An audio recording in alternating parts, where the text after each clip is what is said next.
دیار مغرب کے رہنے والوں، خدا کی بستی دکان نہیں ہے۔ کھرا جسے تم سمجھ رہے ہو وہ اب زر کم عیار ہوگا۔ تمہاری تہذیب اپنے خنجر سے آپ ہی خودکشی کرے گی۔ جو شاخ نازک پہ آشیاں بنے گا ناپائیدار ہوگا۔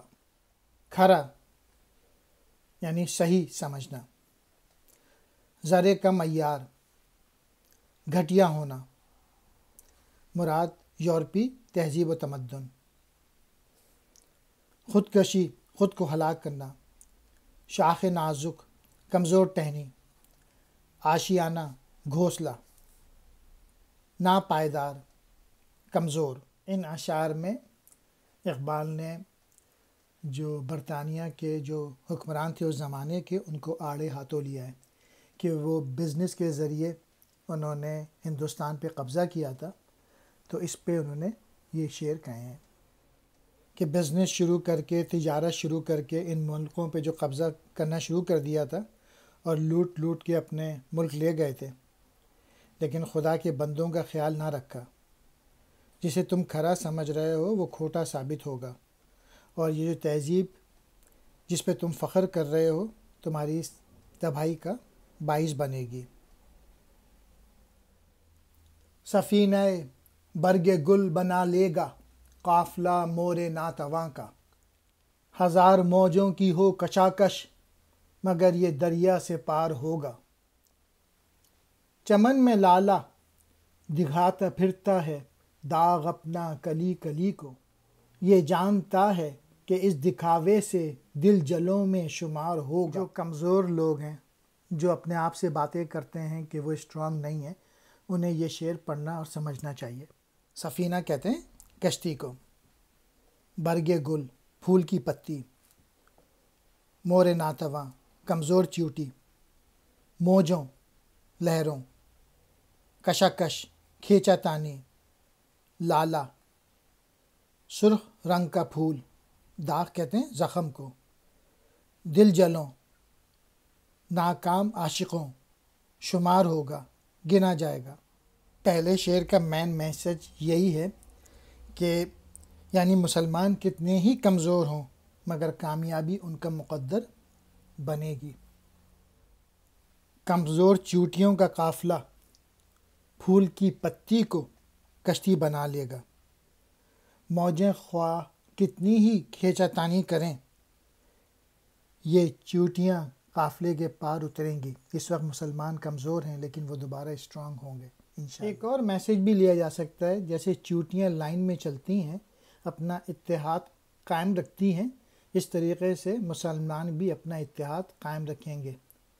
جو دوسرا شعر ہے اس کا مین میسج یہ ہے کہ جو جھوٹے رہنما ہیں عوام کے خیرخواہ بن کر پوری قوم کو دھوکے دے رہے ہیں، دھوکہ دے رہے ہیں۔ مسلمانوں کے جو لیڈرز ہیں وہ خود غرض ہیں، عوام کو بظاہر یہ دکھا رہے ہیں کہ وہ ان کے بڑے دکھ رکھتے ہیں، لیکن حقیقت میں وہ یہ صرف دکھاوا ہے۔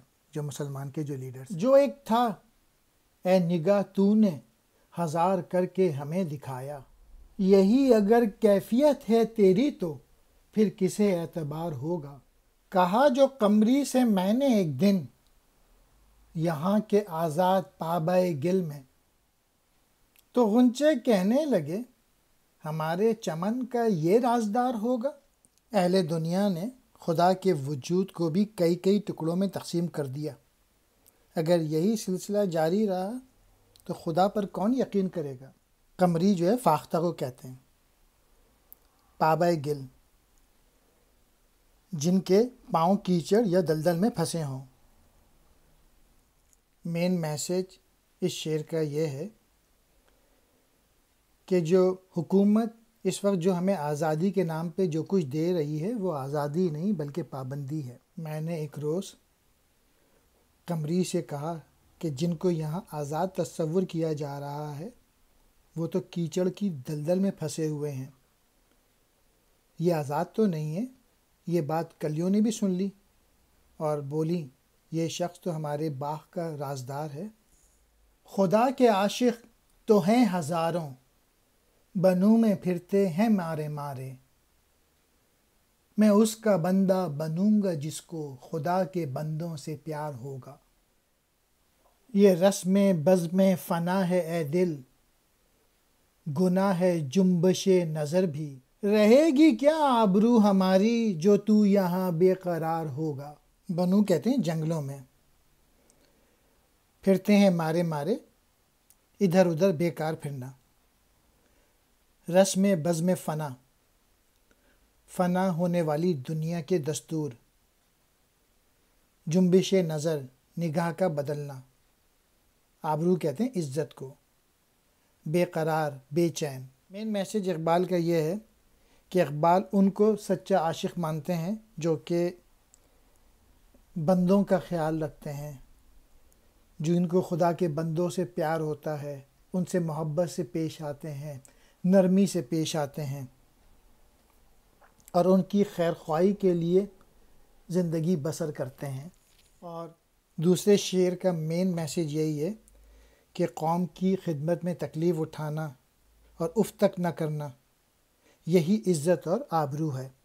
یہ دنیا جو ہے یہ تو فنا ہو جائے گی، اور اس دنیا کا قاعدہ اور دستور یہی ہے کہ جو تکلیف آئے اسے صبر سے، شکر سے برداشت کیا جائے، اور آنکھ جھپکنے کو بھی گناہ سمجھنا چاہیے، یعنی مصیبتوں سے گھبرانا نہیں چاہیے، اور اسٹرگل کرنی چاہیے، محنت کرنی چاہیے۔